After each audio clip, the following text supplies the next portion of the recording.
ورحمة الله عندك.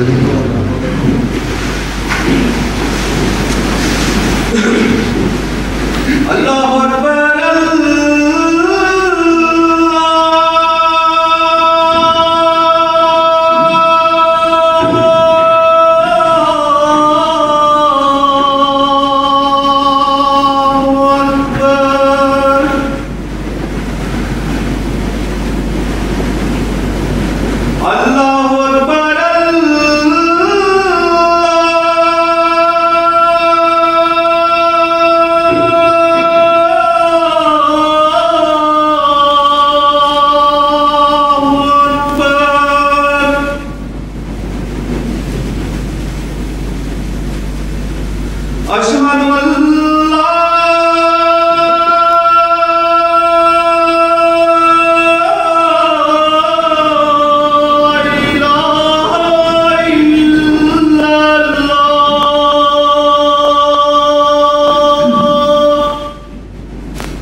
أشهد أن لا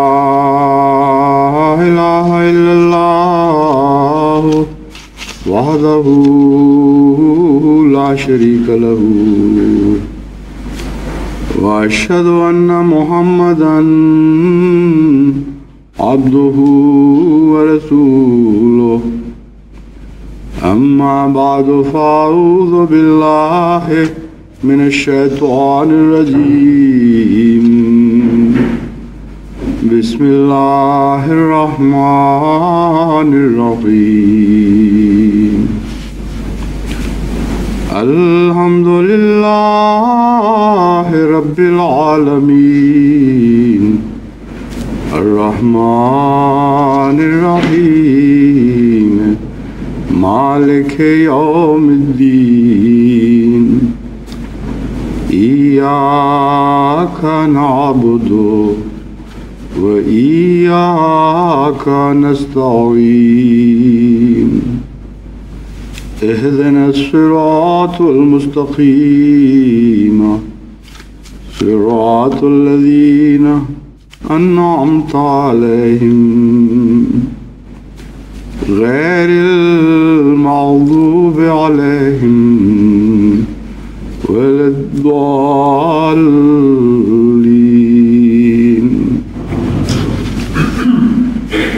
قل إن كنتم تحبون الله فاتبعوني يحببكم الله ويغفر لكم ذنوبكم والله غفور رحیم۔ گزشتہ خطبے میں نے یہ بیان کیا تھا کہ تقویٰ کی دو بنیادیں ہیں، ایک اللہ کی محبت اور ایک اللہ کا خوف، اور تقویٰ جہاں سے بھی شروع ہو بالآخر اس کی جڑ دوسرے مقام میں بھی گڑ جاتی ہے۔ آغاز اس کا محبت الہی سے ہو تو خوف الہی کا پیدا ہونا ایک لازمی اور طبی نتیجہ ہے، اور آغاز خوف سے ہو تو رفتہ رفتہ خوف محبت میں تبدیل ہونے لگتا ہے۔ لیکن وہ جنہیں اعلیٰ درجے کا تقویٰ نصیب ہوتا ہے ان کا آغاز بھی محبت ہی سے ہوتا ہے، اور مسلسل ان کی زندگی میں محبت کا پہلو غالب رہتا ہے۔ حضرت اقدس محمد مصطفیٰ صلی اللہ علیہ وآلہ وسلم تمام بنی نوع انسان میں جو پیدا ہوئے یا کبھی پیدا ہوں گے تقویٰ کے لحاظ سے سب سے بڑھ کر تھے، سب سے بڑھ کر رہیں گے، اور اس حیثیت سے حضرت صلی اللہ علیہ وآلہ وسلم کی پیروی کرنے کا جو خلاصتاً گر ہمیں بتایا گیا ہے وہ محبت کا طریق ہی ہے، جس کے متعلق قرآن کریم فرماتا ہے کہ حضرت محمد مصطفیٰ صلی اللہ علیہ وآلہ وسلم کی پیروی کرنا چاہتے ہو تو اللہ کی محبت کے سوا یہ پیروی ممکن نہیں، یا بصورت دیگر اللہ سے محبت کرنا چاہتے ہو تو محمد مصطفیٰ صلی اللہ علیہ وآلہ وسلم کی پیروی کے سوا یہ محبت ممکن نہیں۔ چنانچہ میں نے جو آیت آپ کے سامنے تلاوت کی ہے قُلْ إِن كُنتُمْ تُحِبُّونَ اللَّهَ فَاتَّبِعُونِي يُحْبِبْكُمُ اللَّهُ، اس کے اوپر میں گزشتہ درس میں بھی کچھ روشنی ڈال چکا ہوں۔ اس سے پہلے چند سال قبل ایک خطبے کا موضوع بھی یہی آیت تھی، مگر آج مختصراً اس کا یہ پہلو آپ کے سامنے رکھنا چاہتا ہوں کہ اس کا ایک مطلب جو بالعموم سامنے آتا ہے وہ تو یہ ہے کہ اگر تم اللہ سے محبت کرتے ہو، اس دعوے میں سچے ہو، تو محمد مصطفیٰ صلی اللہ علیہ وآلہ وسلم کی پیروی کرو اور اپنے دعوے کو سچا کر دکھاؤ۔ اگر تم پیروی کرنے کی طاقت رکھتے ہو تو پھر تم دعوے میں سچے ہو، اور جو بھی اللہ سے محبت کے دعوے میں سچا ہوتا ہے خدا اس سے محبت کرنے لگتا ہے۔ یحببکم اللہ، اس پیروی کے بعد تمہاری محبت سچی ثابت ہوگی اور اس کے بعد خدا تم سے محبت کرے گا۔ دوسرا پہلو اس کا یہ ہے جو عموماً نظر سے مخفی رہتا ہے کہ ان کنتم تحبون اللہ فاتبعونی، کہ محمد مصطفیٰ صلی اللہ علیہ وآلہ وسلم کی پیروی اگر خدا کی محبت کی بنا پر نہ ہو تو بہت ہی مشکل کام ہے۔ اس لیے اے وہ لوگوں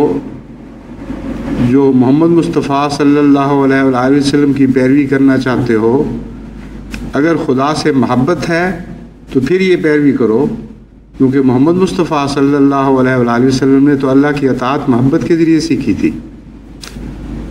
اور آپ کی زندگی کے ہر شعبے، ہر لمحے پر خدا کی محبت غالب تھی۔ اس لیے وہ جو محبت سے ناآشنا ہیں، جو اس کوچے کے واقف نہیں، ان کے لیے سنت محمد مصطفیٰ صلی اللہ علیہ وسلم کی پیروی بہت ہی بھاری ہو جائے گی۔ اور امر واقعہ یہ ہے کہ سنت کے جتنے بھی مراحل ہیں وہ محبت کے ذریعے ہی آسان ہوتے ہیں اور محبت ہی کے ذریعے قطع ہوتے ہیں، لیکن غالب پہلو اللہ کی محبت ہے۔ محمد مصطفیٰ صلی اللہ علیہ وسلم کی محبت بعد میں پیدا ہوتی ہے، اور سنت کا یہ طریق ہمیں سکھا دیا گیا کہ اگر تم نے سنت کو اولیت دے دی اور اس کے نتیجے میں خدا کی محبت ڈھونڈتے ہو تو تمہیں حقیقت میں اول اور آخر کا فرق معلوم نہیں ہے، تمہیں ترجیحات معلوم نہیں ہیں۔ حضرت صلی اللہ علیہ وسلم کی پیروی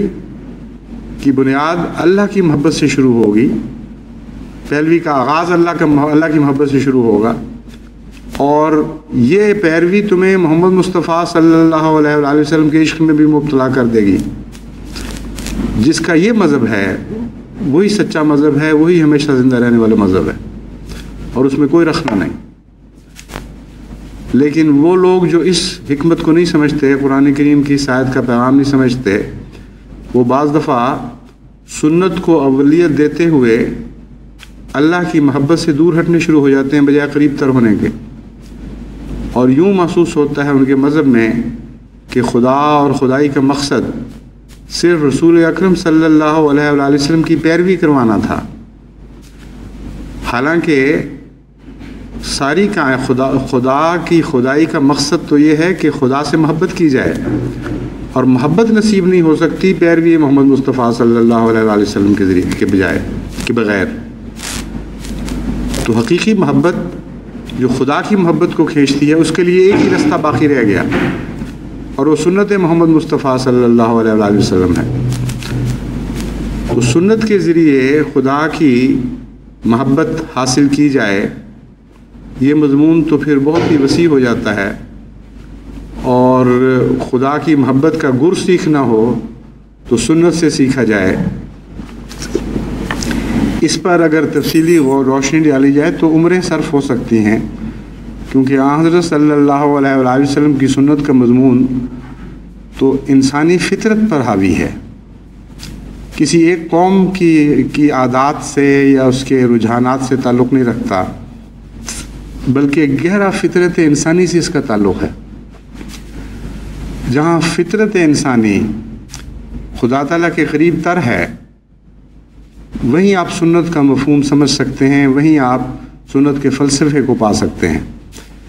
اس لیے یہ تو ایک اتنا وسیع مضمون ہے جس کا دنیا کی ہر قوم سے تعلق ہے، ہر زمانے کی ہر قوم سے تعلق ہے، اور اس کا حق ایک دو خطبوں میں کیا انسان ساری زندگی بھی ادا کرنا چاہے تو ادا نہیں ہو سکتا۔ اور میں نے آپ سے یہ وعدہ کیا تھا کہ کوشش کروں گا کہ رفتہ رفتہ آپ کو یہ سمجھاؤں کہ خدا کی محبت کیسے پیدا ہو سکتی ہے۔ سنت محمد مصطفیٰ صلی اللہ علیہ وسلم کے ذکر کے سوا تو چارہ کوئی نہیں ہے، اس میں تو کوئی شک نہیں، لیکن اس مضمون کو سمجھنے کے لیے مختلف دروازے ہمارے لیے کھولے گئے ہیں، جن کا آغاز قرآن کریم سے ہوتا ہے اور آگے اس کا رستہ سنت کے ذریعے ہم پر کھلتا چلا جاتا ہے اور واضح ہوتا چلا جاتا ہے۔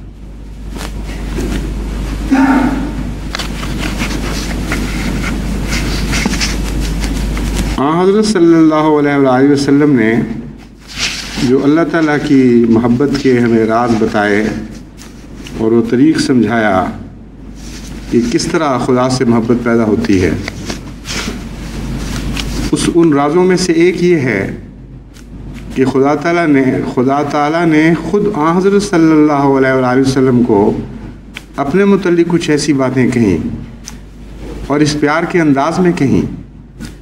کہ ان کا ذکر جب حضرت صلی اللہ علیہ وسلم کی زبان سے انسان سنتا ہے تو محبت پیدا کرنے کے لیے کسی دلیل کی ضرورت نہیں رہتی، اس ذکر کے ساتھ ساتھ دل میں محبت پیدا ہونی شروع ہو جاتی ہے۔ اس لیے سنت کا ایک جو یہ پہلو ہے کہ حدیث قدسی سے اس مضمون کو شروع کیا جائے، میرے نزدیک یہ سب سے زیادہ مؤثر طریق ہے۔ قرآن کریم کے ذکر کے بعد آپ حدیث قدسی کی تلاش کریں، حدیث قدسی کے بعد حضرت صلی اللہ علیہ وسلم کی روزمرہ کی زندگی میں اس حدیث کو جاری ہوتا دیکھیں تو اس کے نتیجے میں خدا تعالیٰ کے پیار کا پانا ایک کوشش کے نتیجے میں نہیں، اس کی وجہ سے خدا کے پیار کو پانا ایک کوشش کے نتیجے میں نہیں ہوگا، بلکہ خود رو ندی کی طرح خود بخود بہتی چلی جائے گی یہ محبت، اور انسان کو محسوس بھی نہیں ہوگا کہ کس طرح میں خدا کی محبت کو پا گیا۔ ایک جاری سلسلہ بن جاتا ہے خدا کا پیار، اور اس سے زیادہ آسان طریق اللہ تعالیٰ کی محبت حاصل کرنے کا اور کوئی نہیں۔ مثال کے طور پر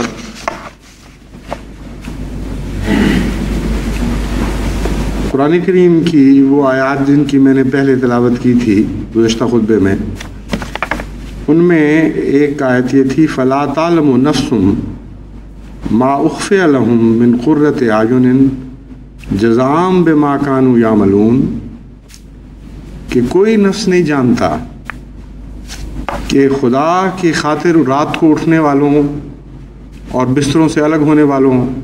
کے لیے اللہ تعالیٰ نے کیسی کیسی آنکھ کی ٹھنڈکیں پوشیدہ رکھی ہوئی ہیں، چھپا کے رکھی ہوئی ہیں۔ یہ آیت ہی خود ایک حیرت انگیز محبت کا مضمون ہے جس کی کوئی مثال دنیا کے عشقیہ کلام میں آپ کو دکھائی نہیں دے سکتی۔ وہ لوگ جو راتوں کو خدا کے لیے اٹھتے ہیں تتجافی جنوبہم عن المضاجع یدعون ربہم خوفا وطمعا، بے اختیار خدا کو خوف اور طمع سے پکارتے ہیں، ومما رزقناہم ینفقون، اور جو کچھ خدا نے انہیں دیا ہے خدا کے نام پر اس کے پیار کو جیتنے کے لیے خرچ کرتے ہیں۔ فلا تعلم نفس ما اخفی لہم، کوئی جان یہ معلوم نہیں کر سکتی، کسی نفس کو یہ توفیق نہیں ہے کہ اندازہ کر سکے کہ ان کے لیے خدا نے کیا کیا آنکھوں کی لذتیں اور دل کی چاہت کے سامان پیدا فرمائے ہیں۔ جزاء بما کانوا یعملون، یہ جزا ہے ان باتوں کی جو وہ کیا کرتے تھے۔ حضرت صلی اللہ علیہ وآلہ وسلم نے اس مضمون کو کہ خدا کی خاطر اپنے سارے اعمال کو ڈھالا جائے، کوئی اجر ایسا سامنے نہ ہو جو جسے ہم جنت کہتے ہیں، کوئی اجر ایسا نہ ہو جس کو ہم دنیا کی مراد سمجھتے ہیں، بلکہ خالصتاً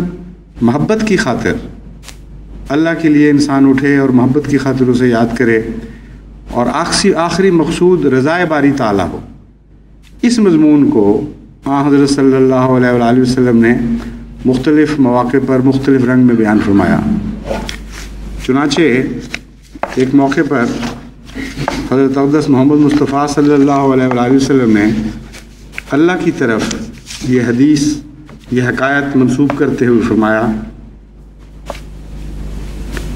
اللہ تعالیٰ اہل جنت کو کہے گا، اے جنت کے رہنے والوں، وہ جواب دیں گے، اے ہمارے رب، ہم حاضر ہیں، تمام سعادتیں تیرے پاس ہیں اور سب بھلائی تیرے قبضے میں ہے۔ اللہ تعالیٰ فرمائے گا، کیا تم خوش ہو؟ جنت میں رہنے والے عرض کریں گے، اے ہمارے رب، ہم کیوں نہ خوش ہوں، تو نے ہمیں وہ کچھ دیا جو اپنی مخلوقات میں سے کسی کو نہیں دیا۔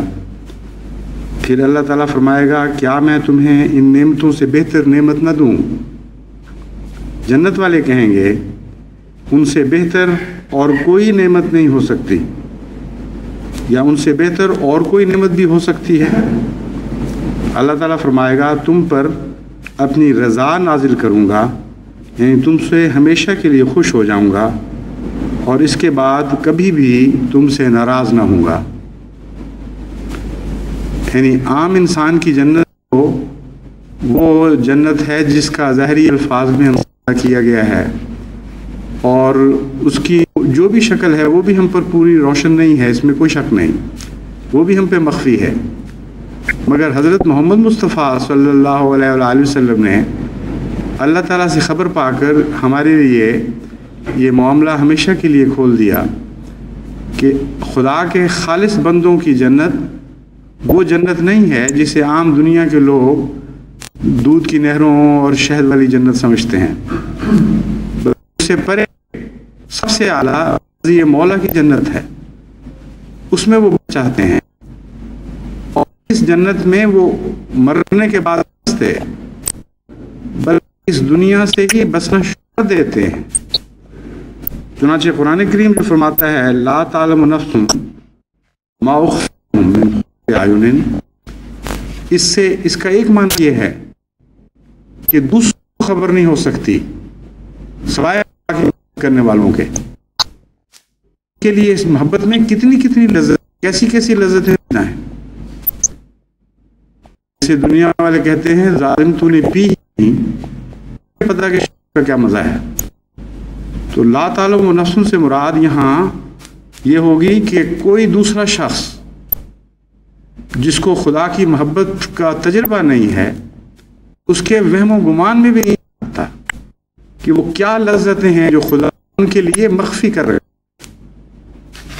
اور لفظ مخفی کرنے میں ایک خاص لطف ہے جسے ہم انگریزی میں سرپرائز کہتے ہیں۔ عام طور پر لوگوں کو جس پیار ہو کے لیے اپنی محبت کے اظہار میں تعجب بھی کرنا چاہتے ہیں،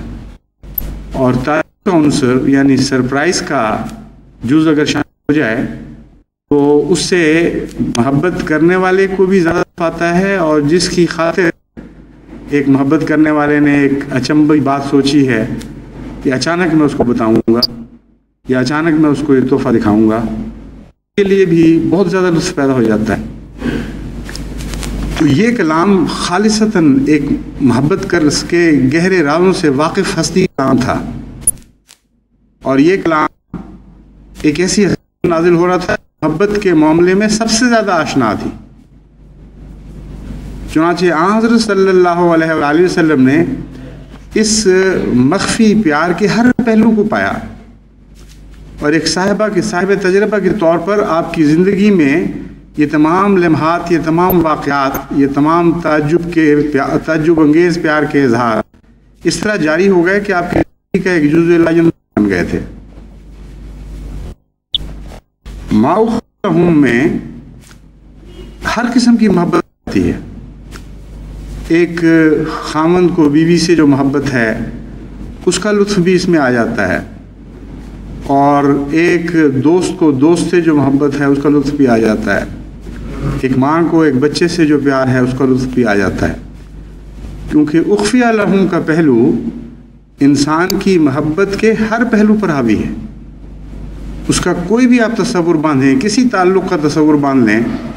اس میں آپ کو یہ اخفیہ لہم کا مضمون ضرور نظر آئے گا۔ ہر انسان یہ چاہتا ہے کہ کچھ میں چھپا کے رکھوں۔ مائیں بعض دفعہ اپنے بچوں کے لیے چیزیں چھپا کے رکھ لیتی ہیں، اور بظاہر یہ اس طرح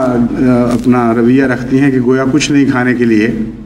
پھر وہ اچانک جو نکال کے دکھاتی ہیں کہ دیکھو یہ ہے تمہارے لیے، تو بچے نہال ہو جاتے ہیں، الٹ الٹ کے ماں پہ گرتے ہیں کہ تو نے حد کر دیا، آج تو کمال ہو گیا، ہماری مرضی کی چیز تو نے چھپا کے رکھی ہوئی تھی۔ دوستوں کے لیے سرپرائز دیتے ہیں۔ کتنا حیرت انگیز کلام ہے جو دنیا کے کسی مذہب میں، کسی کتاب میں آپ کو دکھائی نہیں دے گا۔ آپ تلاش کر کے دیکھ لیں کہ خدا کہتا ہے میں بندوں کے لیے پیار کی سرپرائزز رکھتا ہوں،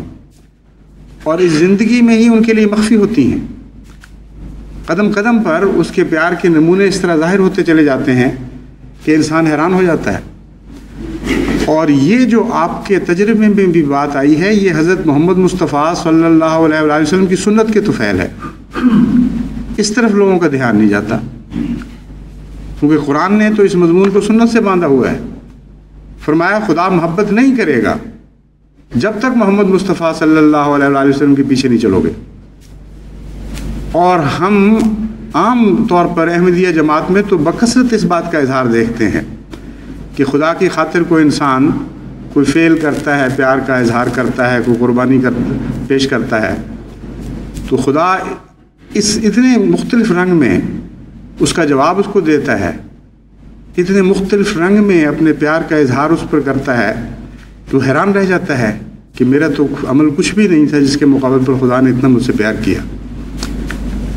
یہاں تک تو بات درست ہے، لیکن عموماً ذہن اگلا قدم نہیں اٹھاتا کہ مجھے کیوں نصیب ہوا۔ اس لیے کہ یہ طریق میں نے حضرت صلی اللہ علیہ وآلہ وسلم کی پیروی سے سیکھا تھا، اس لیے کہ حضرت صلی اللہ علیہ وآلہ وسلم کی پیروی نے میری ساری زندگی کے اوپر ایک نقش کیا ہوا ہے۔ اگر وہ نقش نہ ہو تو میں خدا کی محبت کا جلوہ اس حصے میں نہیں پا سکتا،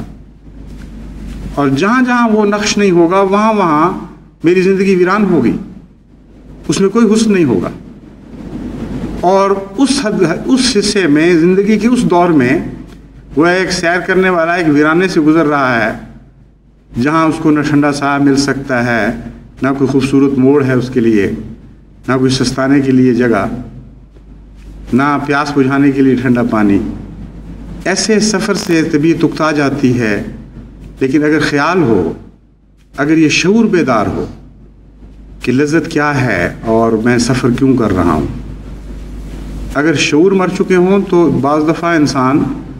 لمبے سفر کرتا ہے، اس کو پتہ نہیں لگتا میں کیا کر رہا ہوں، بے ہوشی اور ایک بے وقوفی کی حالت میں اپنی زندگی بسر کر دیتا ہے۔ تو حضرت صلی اللہ علیہ وآلہ وسلم کی پیروی کا مضمون خدا کی محبت سے باندھ کر قرآن نے عجیب کرشمہ دکھایا ہے۔ ہر دنیا کا مضمون آسان کر دیا ہے، ہر نیکی کا سفر آسان کر دیا ہے، توحید کی روح ہمیں بتا دی، توحید خالص کہتے کس کو ہیں، اور حضرت صلی اللہ علیہ وآلہ وسلم سے محبت کرنے کا فلسفہ کیا ہے، آپ پر درود ہم کیوں پڑھیں اور کس طرح پڑھیں۔ ہر پیروی کے بعد جب خدا آپ سے پیار کرے گا تو ہر پیار کے بعد آپ کو اگلا قدم اٹھانا چاہیے، ہر پیار کے بعد بے ساختہ آپ کے دل سے درود اٹھنا چاہیے کہ اے میرے آقا، اے میرے محمد، تیری جوتیوں کے غلام، ہم جیسے ذلیل انسانوں پر بھی خدا محبت کے اظہار فرما رہا ہے، اس لیے کہ ہم نے تیری پیروی کی تھی، اور خدا کی محبت کا ہر اظہار تیری پیروی سے باندھ دیا گیا ہے، اس کے سوا کوئی بھی نہیں ہے صورت۔ کس طرح انتشار کے ساتھ ایک پھر توحید پیدا ہوتی ہے، اور کبھی نہ ٹوٹنے والی توحید کا مضمون انسان کے سامنے ابھرتا ہے۔ تو محبت کے ذریعے جو تقویٰ نصیب ہوتا ہے اس میں پھر افتراق کوئی نہیں ہوتا، اس میں مضمونوں کا آگے پیچھے کرنا یا خلط ملط کرنے کا خطرہ باقی نہیں رہتا۔ یہ وہم نہیں پیدا ہو سکتا پھر کہ حضرت صلی اللہ علیہ وآلہ وسلم کے مقام کو نعوذ باللہ من ذالک خدا کی توحید کے مقابل پر نہ کھڑا کر دیا جائے۔ ایسی حیرت انگیز آیت ہے قُلْ إِن كُنتُمْ تُحِبُّونَ اللَّهَ فَاتَّبِعُونِي يُحْبِبْكُمُ اللَّهُ کہ اس کی روشنی میں آپ شش جہات میں سفر کر جائیں، آپ کے لیے کوئی ٹھوکر نہیں، کوئی خطرہ نہیں، کوئی خدشہ نہیں۔ تو تقویٰ اگر سیکھنا ہے تو اس میں شک نہیں کہ محمد مصطفیٰ صلی اللہ علیہ وآلہ وسلم سے سیکھا جائے گا، قدم قدم آپ کی پیروی سے سیکھا جائے گا، لیکن آغاز اس سفر کا خدا کی محبت کے سوا اور نہیں ہو سکتا۔ بس اس کا ایک دوسرا معنی یہ بھی بن جائے گا کہ ہر سفر کے لیے تم زیادہ راہ لیتے ہو، میرے پیچھے آنا چاہتے ہو، اگر میرے پیچھے چلنا ہے تو میں تو انہی کو بلاؤں گا جو خدا کی محبت کا زیادہ راہ لے کر میرے پیچھے چلتے، ورنہ میرا سفر ایسا وسیع ہے، ایسے رستوں سے گزرتا ہے کہ اس ذات کے سوا کوئی ذات تمہارے کام نہیں آ سکتا۔ چند دن میں فاقے مر جاؤ گے، تم میرے ساتھ نہیں چل سکو گے۔ ہاں خدا کی محبت کا مضمون لے کے چلتے ہو تو پھر ہر قدم، ہر وادی پہ تمہارا یہ سفر آسان ہوتا چلا جائے گا۔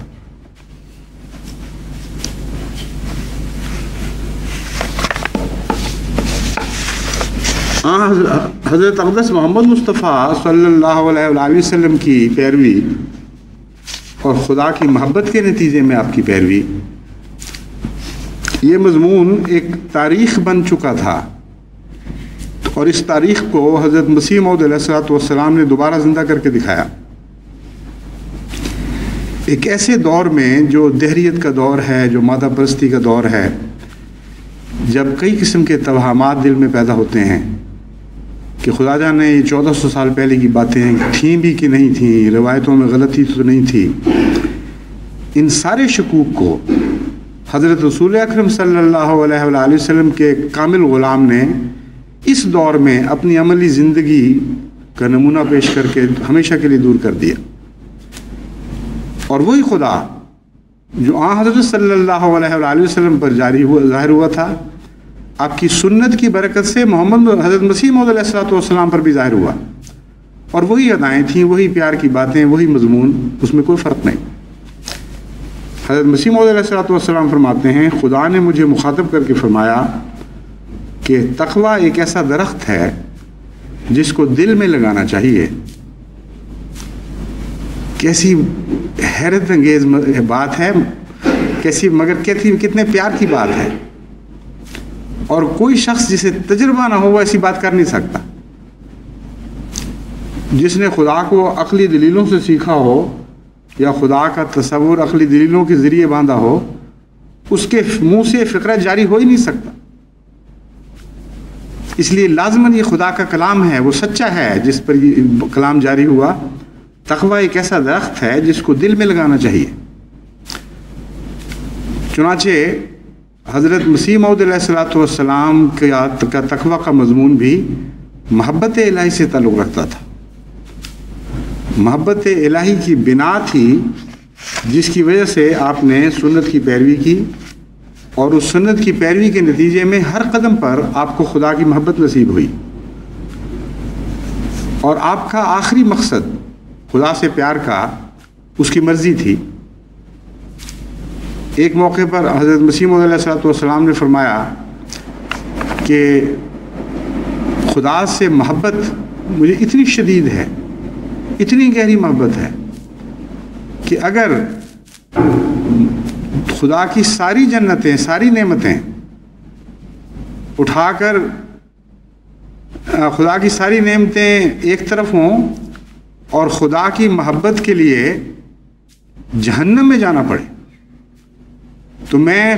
جہنم قبول کر لوں گا اپنے لیے، اور ان نعمتوں کے منہ پہ تھوکوں گا بھی نہیں۔ یہ کلام ایک ایسے شخص کی زبان سے جاری ہو سکتا ہے جو خدا کی رضا کی نعمتیں چکھ رہا ہو روزمرہ، وہ آئندہ کا منتظر نہ ہو، وہ ان چیزوں میں سے گزر رہا ہو، جو لذتوں سے آشنا نہیں ہے اس کے منہ سے تو یہ فقرہ جاری ہو ہی نہیں سکتا۔ اسی لیے حضرت مسیح موعود علیہ الصلوۃ والسلام نے اپنے کلام میں بھی، جس میں سے چند شعر میں نے پہلے بھی پیش کیے تھے، وہ آج پھر ایک حصہ ان کا پیش کرتا ہوں، اس بات کو خوب کھول کر بیان فرمایا ہے۔ کہتے ہیں، خدا سے وہی لوگ کرتے ہیں پیار جو سب کچھ ہی کرتے ہیں اس پر نثار، اسی فکر میں رہتے ہیں روز و شب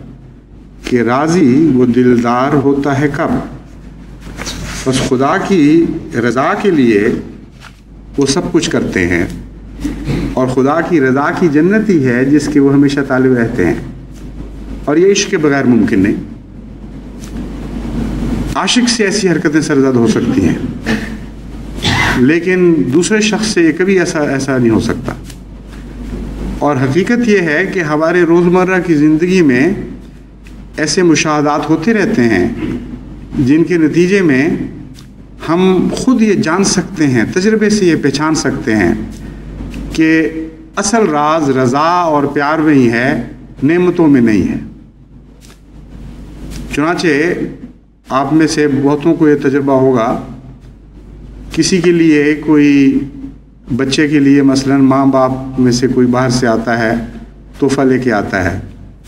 بعض بچے ایسے ہوتے ہیں، خواہ اپنے ہوں یا کسی کے، ان کی زیادہ نظر تحفے پر ہوتی ہے، اور بعض بچے ایسے ہوتے ہیں جو تحفے کو ایک طرف پھینک دیتے ہیں پہلے،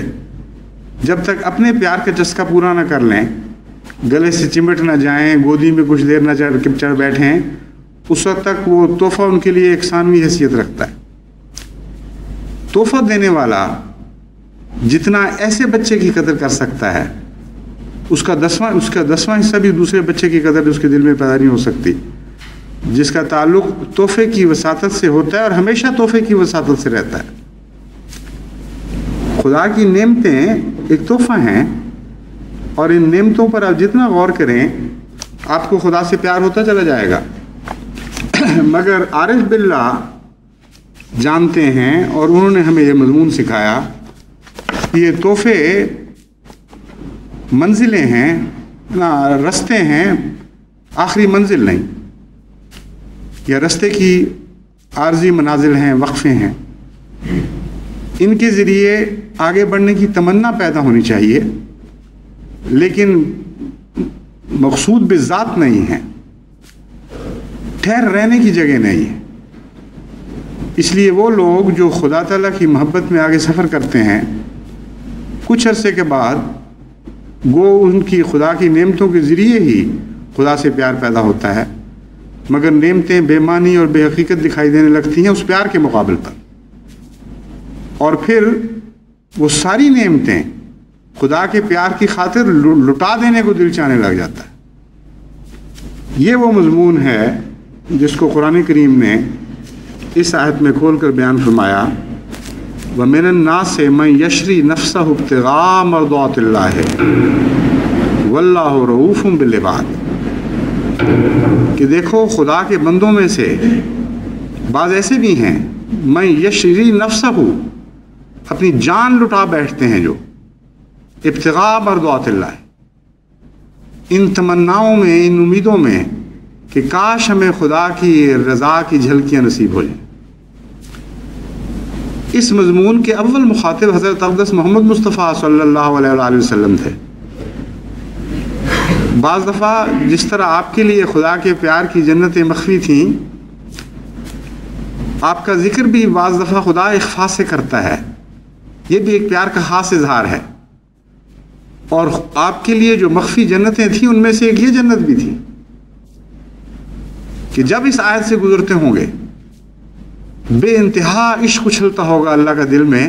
کہ میرے مولا نے میرا کتنے پیار سے ذکر فرمایا، میرے متعلق یہ کہا۔ اور یہ ہو سکتا ہے کہ رسول اکرم صلی اللہ علیہ وآلہ وسلم کو علم نہ ہو کہ آپ کے متعلق یہ کہا گیا، وَمِنَ النَّاسِ مَن يَشْرِي نَفْسَهُ ابْتِغَاءَ مَرْضَاتِ اللَّهِ، ایسے ایسے بندے بھی ہیں میرے، اس شان کے بندے ہیں کہ میری مرضی کی خاطر اپنا سب کچھ بیچ ڈالتے ہیں۔ کوئی چیز نفس کا بیچ ڈالنے کا مطلب ہے کوئی تمنا ہی باقی نہیں رکھی، نہ نعمت سے کوئی دلچسپی ہے، نہ آرام سے کوئی تعلق، کوئی بھی خواہش نفس ایسی نہیں جو اپنے لیے وہ رکھ چھوڑیں۔ وہ کہتے ہیں ہمیں تو مرضی مولا کی عادت پڑ گئی ہے، اے مرضی مولا تیری تمنا میں جیتے ہیں، تو ہمیں جھلکیاں دکھاتی چلی جا اور ہم اپنا سب کچھ تجھ پر فدا کرتے چلے جاتے ہیں۔ حضرت مسیح موعود علیہ الصلوۃ والسلام نے بھی جو کچھ پایا حضرت محمد مصطفیٰ صلی اللہ علیہ وآلہ وسلم کی سنت سے پایا۔ اور جب ہم پڑھتے ہیں قُلْ إِن كُنتُمْ تُحِبُّونَ اللَّهَ فَاتَّبِعُونِي يُحْبِبْكُمُ اللَّهُ، تو اس مضمون کو سمجھنے کے لیے اس قسم کی آیتوں کی تلاش کرنی چاہیے، یہ اس مضمون کو کھولتی چلی جائیں گی۔ اور قرآن کریم اس مضمون کے اظہار سے بھرا پڑا ہے، اس کثرت سے قرآن کریم میں ایسی آیتیں پھیلی ہوئی ہیں جو ان کنتم تحبون اللہ کی تشریح کر رہی ہیں، اور آن حضرت صلی اللہ علیہ وآلہ وسلم اور بعض دوسرے انبیاء کے ذکر سے بھری ہوئی ہیں، جن میں یہی مضمون بیان ہوا ہے کہ اگر آپ وہ پڑھیں اور ان پر غور کریں تو آپ کو ہر روز خدا تعالیٰ کی طرف سے ایک تازہ رزق عطا ہوگا۔ حضرت مسیح موعود علیہ الصلوۃ والسلام نے بھی، جیسا کہ میں نے بیان کیا ہے، حضرت رسول اکرم صلی اللہ علیہ وآلہ وسلم کی پیروی کے ذریعے اپنی خدا سے محبت کا اظہار کیا، اور اپنے خدا سے عشق کو آن حضرت صلی اللہ علیہ وآلہ وسلم کی سنت میں ڈھال کر اس عشق کا سچا ہونا ثابت کر دیا۔ اس کے نتیجے میں خدا تعالیٰ نے آپ کے لیے جو لذتیں مخفی رکھی تھیں اپنے ذکر میں اور اپنے پیار میں، اس کا اظہار آپ نے بارہا نظم میں بھی کیا، نثر میں بھی فرمایا۔